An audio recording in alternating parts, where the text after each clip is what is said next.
नमस्कार, आप देख रहे हैं पंजाब केसरी और इस वक्त मेरे साथ कांग्रेस के दिग्गज नेता और पूर्व विधायक किशोरी लाल जी मौजूद हैं। किशोरी साहब, पंजाब केसरी पर बहुत-बहुत स्वागत है जी आपका। आपका बहुत बहुत धन्यवाद। तो किशोरी साहब, अब चुनावी मौसम लगातार गर्माता जा रहा है जिला कांगड़ा में और हिमाचल प्रदेश की सियासी फिजाओं में। आपकी क्या कुछ रणनीति विधानसभा क्षेत्र बैजनाथ को लेकर बन रही है? बैजनाथ विधानसभा चुनाव क्षेत्र दिग्गज नेता स्वर्गीय पंडित संतराम जी का यहाँ गढ़ रहा है। जी, उसके बाद उनके सुपुत्र सुधीर शर्मा जी 2 बार यहाँ से एमएलए रहे हैं। जी, एक बार मुझे भी यहाँ से बतौर विधायक हुँ, प्रतिनिधित्व करने का सौभाग्य प्राप्त हुआ है जी, और अपने कार्यकाल में विकास के मैंने बहुत से काम किए हैं और जी, उन कामों को लेके जनता के बीच में जा रहा हूँ। हुँ, जनता का भरपूर सहयोग मुझे मिल रहा है। जी। लगातार जनता के संपर्क में हूँ। नहीं, जनता के समर्थ में तो आप पिछले 5 साल से और उससे पहले भी रहे हैं, क्योंकि जहाँ तक आपकी सियासी जीवन की मैं बात करूँ तो आप प्रधान से ग्राम पंचायत प्रधान से आपने सियासी जीवन का आपने सफ़र शुरू किया। आपने सरकारें भी देखी वक़्त-वक़्त की।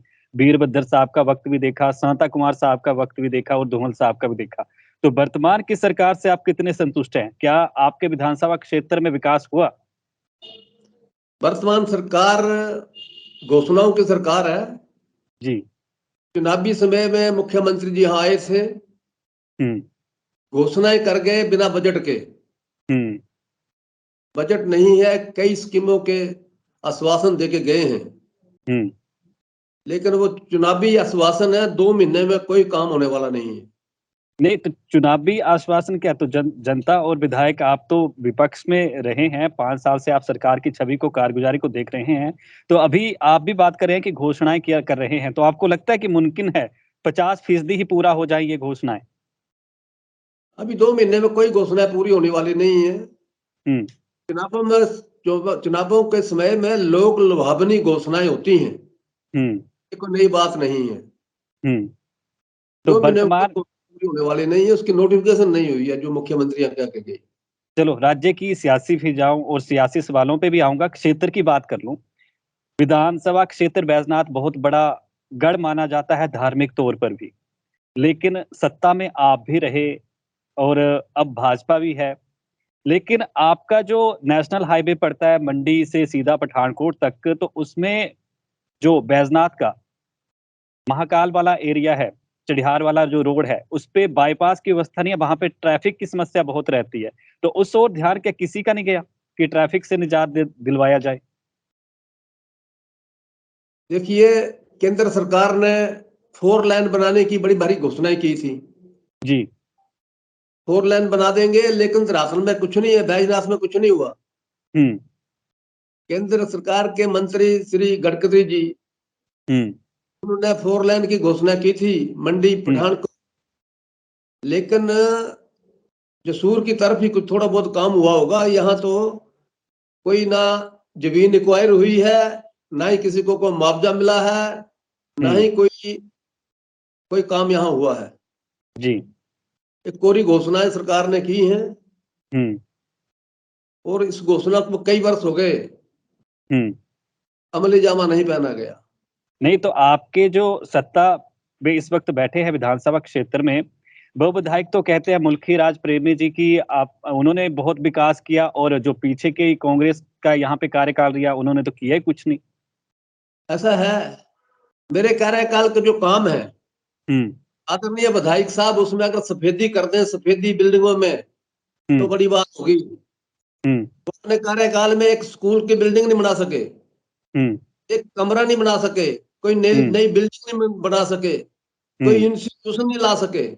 हुँ, जो मेरे कार्यकाल में यहाँ बसें थी, 40 बसें हुँ, जूननगर को चली गई, हुँ, 130 स्टाफ चला गया, जी, बैजनाथ सिविल हॉस्पिटल से ऑक्सीजन का प्लांट चला गया। हुँ, स्वर्गीय राजा वीरभद्र सिंह जी ने यहाँ पॉलिटेक्निकल कॉलेज मुझे मंजूर किया था मेरे कार्यकाल में, जी, परोर में खुल रहा है। हुँ, बैजनाथ का जो महाविद्यालय है, वहाँ 4 एमए के क्लासेस किए मैंने, सब्जेक्ट मंजूर करवाए थे। जी। एमए इंग्लिश मैंने शुरू करवा दी थी। हम्म। 3 सब्जेक्ट की नोटिफिकेशन पड़ी हुई है, 5 साल में सरकार उन्हें चालू नहीं कर सकी। जी। नया काम कोई नहीं हुआ है, पुराने काम हैं जो स्वर्गीय पंडित संतराम जी के कार्यकाल में यहाँ हुए हैं। हम्म। उसके बाद सुधीर शर्मा जी ने काम किए, आगे बढ़ाने का सौभाग्य मुझे प्राप्त हुआ। जी। उसके बाद नया कोई काम नहीं है। सड़कों की बहुत बुरी हालत है, हम्म। पीने के पानी की समस्या है, बरसात है फिर भी पीने के पानी की समस्या है। हम्म। बिजली की आंख में चोनी, कई बार बिजली जाती है दिन में, हम्म। कोई सुधार नहीं है। हम्म। केवल घोषणाएं, रात को सपने लेते हैं, सुबह प्रेस में रिलीज कर देते हैं, विकास हुआ अच्छा। विकास हुआ। विकास तो नजर आता है हम्म। जब विकास हो तो, जब हुआ कुछ ना हो तो घोषणा जो मर्जी करते रहो, विकास किया है। अच्छा, चलो, यानी ये विकास के नाम का सिर्फ विकास ही है, बाकी इसके अलावा कुछ नहीं है।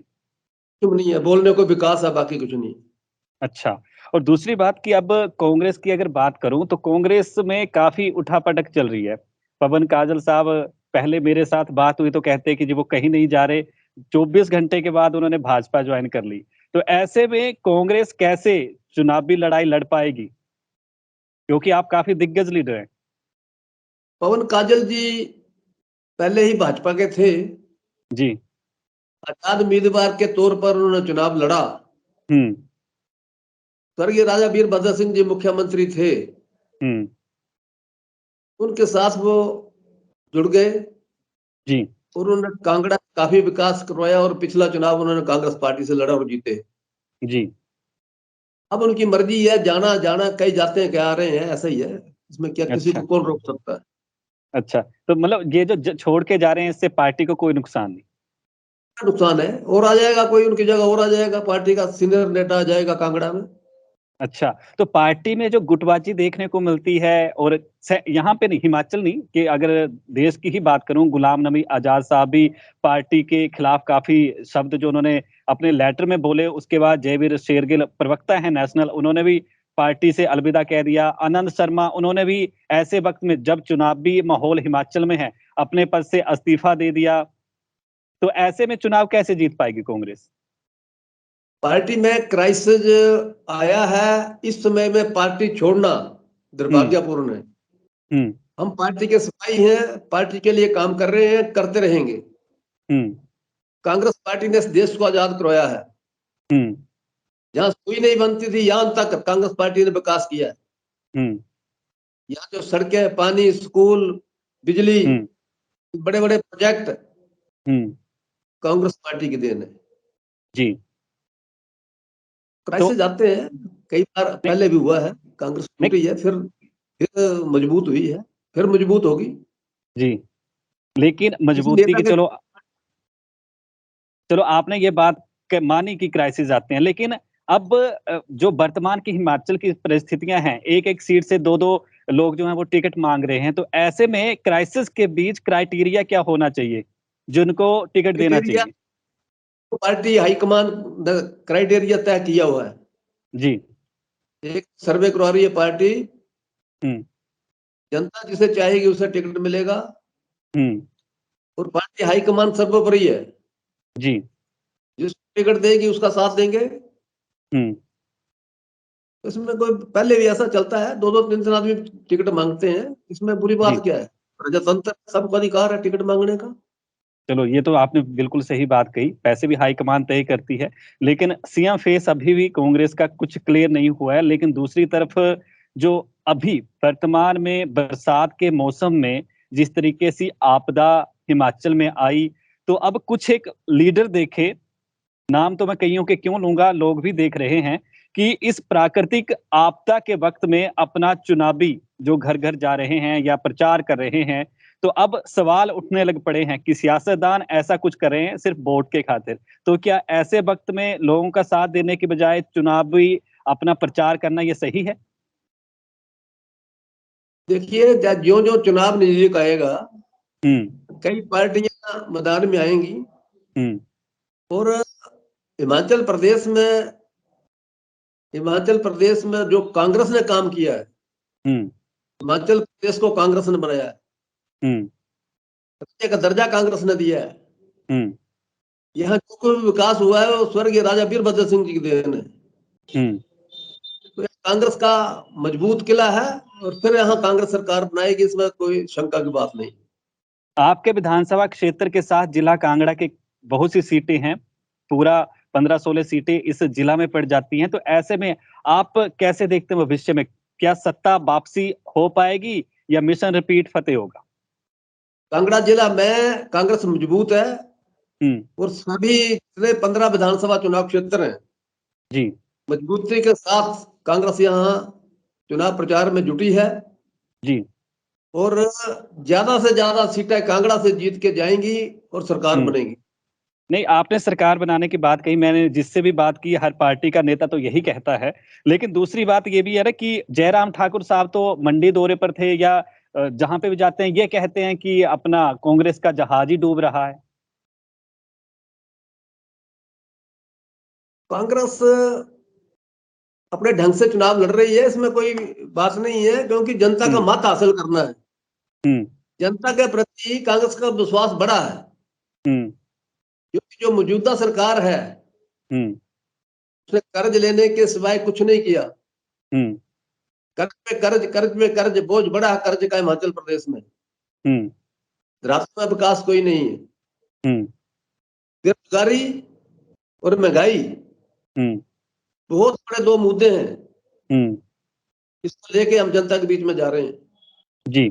नहीं, तो आप कर्ज की बात कहते हैं, भाजपा वालों से बात होती है, वो कहते हैं कि हिमाचल कांग्रेस ने जब जब सरकार में आई तो उसने कर्जा लिया और ठीक रहा, हमारे सर फोड़ रही है। तो क्या कर्जे से विकास करेंगी पार्टियां जो सत्ता में आएंगी? मुख्यमंत्री जयराम जी 5 वर्ष के कार्यकाल में 40,000 करोड़ से ऊपर कर्ज ले चुके हैं।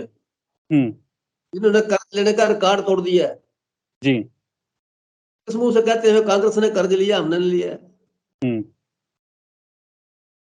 इनकी तो केंद्र में सरकार थी, जी ये तो कहते हैं डबल इंजन की सरकार है, हम पैसा ले आएंगे केंद्र से। हम्म तो केंद्र ने इनको कोई उपहार नहीं दिया, हम्म वो पैकेज दे देते हिमाचल प्रदेश को। जी ऐसा तो कुछ नहीं। अच्छा, मतलब डबल इंजन की सरकार तो ये कहती है कि वो फिर से शेखर की ओर हिमाचल को लेकर गई है और फिर से सत्ता में आएगी। क्या आपको दिखता है संभव है? पिछले जो विधानसभा के 3 चुनाव हुए, एक मंडी लोकसभा का हुआ, वहां ट्रेलर तो आ गया सामने। जी सामने आ गया ट्रेलर। हम्म अब तो पिक्चर बाकी है। अच्छा, मतलब पिक्चर अब कांग्रेस दिखाएगी दिसंबर में होने तो वाले कांग्रेस की चुनावों क्या में। है, कर रहे हैं हम्म बढ़ती महंगाई, बेरोजगारी जी और कांग्रेस पार्टी ने जो रोजगार दिए सब स्थायी रोजगार था।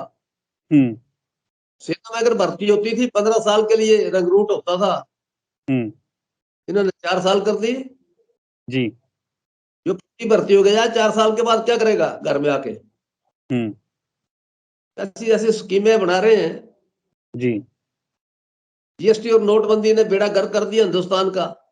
जी सारे व्यापारी दुखी हैं, हम्म छोटा दुकानदार खत्म हो गया है। हम्म हमारे जो बेरोजगार लोग हैं हम्म उनकी बहुत बड़ी फौज है, 15 लाख के करीब है। हम्म रोजगार हम्म किस मुंह से वापसी करेंगे? जो नौजवान इंतजार में है, चुनाव आता है हम्म तो सब खाएंगे। जी। तो नौजवानों के पक्ष में आप तो अभी भी, जब शिमला में एक पार्टी की मीटिंग हुई, सह प्रभारी जो, और राजस्थान के सचिन पायलट भी पहुंचे हुए थे, छत्तीसगढ़ के सीएम भी पहुंचे हुए थे, आप भी वहां पे मौजूद थे। तो वर्तमान में जो सियासी पिच पर कांग्रेस की स्थिति है, तो आप सत्ता में वापसी कर पाएंगे ऐसे? क्योंकि अभी हाल ही में जो है चुनाव, काफी राज्यों में आपको विधानसभा चुनावों में हार मिली है। पंजाब में आपकी सरकार थी, वहां पे भी आपको हार हुई है। तो पंजाब की परिस्थिति अलग है। जी पंजाब में लड़कों ने आपका ट्रायल किया और वो हम्म फेल हो गए। हम्म वहां दिन दिहाड़े जो पत्रकार था मूसेवाला, हम्म उसकी हत्या हुई। हम्म वहां राजकता माहौल है। हम्म फायदे आम आदमी पार्टी ने किए थे पंजाब में, वो पूरे हम्म नहीं हुए। जी। तो आपको लगता है कि हिमाचल में ट्रायंगल फाइट है? क्या आप मानते हैं कि हिमाचल में भाजपा और आम आदमी पार्टी की कांग्रेस से फाइट है? यहाँ परिस्थितियां अलग हैं। जी। यहाँ परिस्थितियां कांग्रेस के पक्ष में है, भाजपा से लोग दुखी हैं। हुँ, भाजपा ने जो वायदे किए थे वो जी। वायदे पूरे नहीं हुए। हुँ, भाजपा ने 17 में बड़े बड़े बोर्ड लगाए थे, जी। अब की बार युवाओं को रोजगार, हुँ, लेकिन सरकार श्वेत पत्र जारी करे, कितने लोगों को रोजगार मिला? जी। कोई रोजगार नहीं मिला। अगर रोजगार मिला है हुँ, तो मुख्यमंत्री का चुनाव क्षेत्र है और जल शक्ति मंत्री का चुनाव क्षेत्र है। जी। वहां के लोगों को रोजगार मिला, बाकी नहीं मिला हिमाचलियों को रोजगार। अच्छा, फिर ये घोटाले जो एक के बाद एक निकल के आए। घोटालों वाली सरकार है। यहाँ हमारे विपिन परमार जी जी। स्वास्थ्य मंत्री रहे हुँ, और कोरोना काल में भी घोटाला हुआ, इनको मंत्री हुँ, पद से हटना, जी। राजीव बिंदल जी को हटना पड़ा। हुँ, तभी घोटालों की सरकार है। ये तो मुंह में राम राम बगल में छुरी, किया क्या उन्होंने? हुँ। तो आपने ये बात कुछ दिन पहले ही कही थी कि जो अगर आप सत्ता में आते हैं, आप विधायक बनते हैं तो प जो बैजनाथ में विकास हुए हैं, उसकी जाँच करवाएँगे आप, ऐसा क्यों? आपको क्या क्यों वहाँ पे गड़बड़ी नज़र आती है? ऐसा है, यहाँ जो पीडब्ल्यूडी है जी। वहां भाई भतीजावाद है। हुँ, तो एमएलए पीडब्ल्यूडी के तो सरकारी सरकारी डिपार्टमेंट है, वहाँ पे भाई भतीजावाद क्यों? बहुत ये ज्यादा भाई रिश्तेदारी। भतीजा, ठेकेदार अपने भाई भतीजे एमएलए के। हुँ, मंडल का अध्यक्ष ठेकेदार है हुँ, और आउट ऑफ बे काम हुए हैं। जी। इनकी इंक्वायरी करवाएंगे, क्यों नहीं करवाएंगे? अगर दोषी हुँ, पाए जाएंगे सजा होगी। अच्छा, तो आपको क्या लगता है कि ठेके करीबियों को दे दिए जा रहे हैं? और बिल्कुल अधिकारी जो है आंखें मूंद के काम कर रहे हैं। जी। सब सामने आ जाएगा। हुँ, दूध का पानी होगा। अच्छा। और यही बातें आप पे भाजपा कहती है कि उन्होंने कुछ नहीं किया, कांग्रेस ने तो 70 साल से घोटाले किए हैं। और कांग्रेस ने जो काम किया, मैं तो कह रहा हूं, यहाँ सुई नहीं बनती थी आजादी के पहले। जी, हिंदुस्तान को आजाद कांग्रेस पार्टी ने करवाया। जी। कांग्रेस पार्टी के कई नेता शहीद हुए, हुँ, हिंदुस्तान आजाद हुआ। हुँ, और जहां सुई नहीं बनती थी, सुई से यान तक हुँ, कांग्रेस पार्टी ने काम किया। जी। सरकार, स्कूल, बिजली, पानी, हुँ, शहरों में औद्योगिकरण किसने किया? हुँ, कांग्रेस पार्टी ने किया। अच्छा। अच्छा, तो अब एक अहम अहम सवाल लूँगा। स्वर्गीय श्रीमती इंदिरा गांधी ने किया। जी, तो राजे अभी। महाराजा ने बंद किए। जी, स्वर्गीय श्रीमती इंदिरा गांधी ने बंद किए। जी। इस देश के जो लोग थे, अनपढ़ थे, बेरोजगार थे, हुँ, उनको छोटे छोटे धंधे लगवा के काम हुए शुरू। जी। और, और लोग आत्मनिर्भर हुए। हुँ, आज उल्टा हो गया। जो सरकारी दायरे थे जी। वो प्राइवेट तौर पे दिया जा रहा है। हुँ, Air India Adani, Tata turn को दे दिए एयर इंडिया। जी। कई रेलें अडानी अबानी को दे दी। हुँ, हवाई जहाजों को अड्डे दे दिए। एलआईसी वो भी प्राइवेट तौर पे चली गई अब। जी। तो अब स्थायी रोजगार कहां से देंगे प्रधानमंत्री जी? हुँ, इन्होंने सत्ता में आने से पहले क्या कहा था? जी। हम प्रतिवर्ष 2 करोड़ बच्चों को नौकरी देंगे, हुँ, महंगाई कम करेंगे, विदेशों से काला धन लाएंगे, 15-15 लाख रुपया प्रति व्यक्ति के खाते में डालेंगे। जी। तो उसपे तो उन्होंने ये ये भी कहा था कि 15 लाख को लेके तो उन्होंने कहा था कि एक जुमला है। जुमला ही है और क्या है? कहाँ हुँ, मिले? 15 पैसे नहीं मिले। हुँ, कहां से देने हर परिवार को 15-15 लाख? कौन सा हुँ, खजाना है ऐसा? हुँ, तो इलेक्शन जीतने के लिए झूठ का सहारा लिया गया। हुँ, लोग ठगे गए, अब पछता रहे हैं लोग। जी। तो किशोरी लाल जी, आपका जो विधानसभा क्षेत्र है, अब उसपे अंतिम में 2 सवाल लूँगा। आपका काफ़ी एरिया जो पड़ता है वो चंगर क्षेत्र पड़ता है। तो ऐसे में अगर आप सत्ता में आते हैं या भविष्य को लेके, क्योंकि आप समाज सेवी के तौर पर भी काम करते हैं, तो वहाँ पे क्या कुछ रूपरेखा जो है भविष्य में विकास को लेकर लेकर चले हुए हैं? मैं अपने विधानसभा चुनाव क्षेत्र के प्रति चिंतित हूँ। जी। विकास नहीं हुआ है। हुँ, बरसात में सड़कें बह गई हैं, जी। जहां गांव में मूलभूत सुविधाएं नहीं है, हम्म। हॉस्पिटल में एक्सरे नहीं है, हॉस्पिटल में स्टाफ नहीं है, ग्रामीण लोगों को इलाज के लिए दूर जाना पड़ता है। हम्म। इन सभी सुविधाओं को मुहैया करवाएंगे। जी। जहां स्कूलों में मास्टर नहीं है, मास्टर उपलब्ध कराएंगे ताकि ग्रामीण बच्चे पढ़ें। जी। और सबसे बड़ा, सरकार बनने के बाद हमारे जो नौजवान युवा हैं उन्हें रोजगार देने का लक्ष्य हमें जी। प्राप्त कर। जी। चलो अभी अंतिम सवाल लूंगा, क्या आपको लगता है कि अगर कांग्रेस सत्ता में आती है तो कितनी सीटें, अभी वर्तमान के जो समीकरण बन रहे हैं, कितनी सीटें आ जाएंगी? देखिए, हिमाचल प्रदेश में 2/3 बहुमत से सरकार बनाएगी कांग्रेस।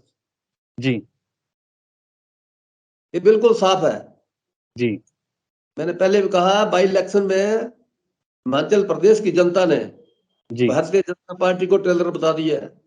जी। अभी पिक्चर बाकी आने वाली है, आपके सामने आ जाएगा सब कुछ। चलिए, चलिए किशोरी साहब, हमारे साथ बातचीत करने के लिए और कुछ अहम सवालों का जवाब देने के लिए बहुत बहुत धन्यवाद।